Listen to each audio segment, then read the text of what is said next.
कराची में बहुत हुई गर्मी, अब होगी मानसून की एंट्री। बारिश तो आएगी लेकिन खदशा है कि सब कुछ बहा ले जाएगी। शहर कायद के लिए मानसून अलर्ट जारी कर दिया गया। इंतजामिया को फौरी इक़दामात उठाने की हिदायत कर दी गई। सिंध के प्रोविजनल डिजास्टर मैनेजमेंट अथॉरिटी ने कराची के लिए मानसून अलर्ट जारी करते हुए कहा है कि कराची में आइंदा मानसून सीजन के दौरान मामूल से ज्यादा बारिशें मुतवक्के हैं।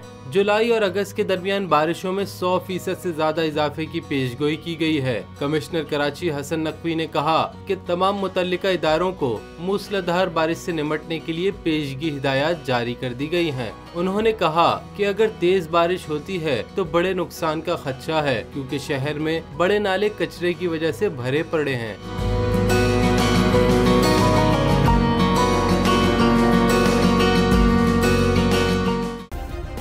सब्सक्राइब करें और बेल दबाएं ताकि कोई खबर रह न जाए।